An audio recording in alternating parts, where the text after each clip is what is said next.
Elise and Joel, what a pleasure to catch up with both of you, Thank Hey, you. thank you.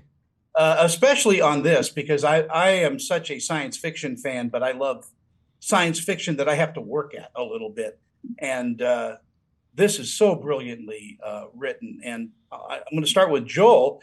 You're also the one of the executive producers of the series. Does that give you, some leeway into looking at scripts and how phrasing is and all of that? Yeah, and I could have fired Alicia if I wanted to. Really kept her on her toes.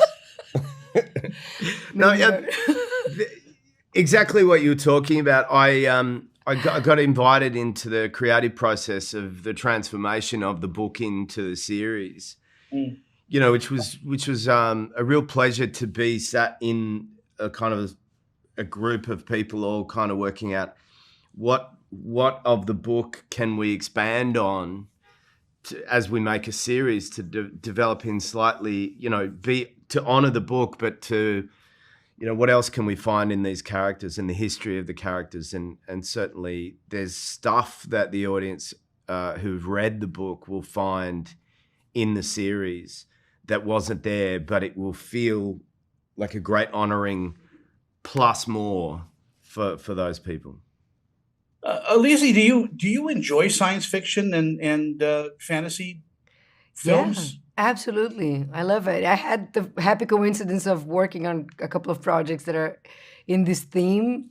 But yeah, I enjoy very much. I watched more films than read books, than read science fiction books when I was growing up. But yeah, I enjoy very much. And your character Amanda is such a deep and great character. But again, and I don't want to give anything away for people that don't know, but we're meeting Amanda in different places, and she's one to another, and it must be an actor's dream to play this many versions of a character. Yeah, absolutely. I think it's kind of like a show that for any actor is an absolute joy because there's so many possibilities. Like we talk in the show about life, about choices, but in a show like this, there's so many possibilities for you to evolve the work in different directions.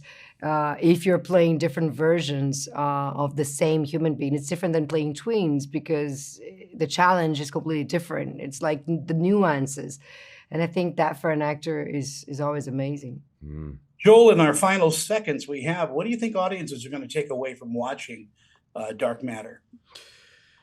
Look, I do think that we all wrestle with these questions and in our own spare time delve into the curiosity of what life may have been like in any other incarnation based on the choices we made. And I think that people will take away a lot about that. But the other big thing for me is, we got this whole show about on one hand, about a man realizing that this life that he thought had flatlined and this marriage that he thought was, pretty good but okay and wasn't necessarily over the moon about his station in life, gets taken away from it and goes on a quest to get it back.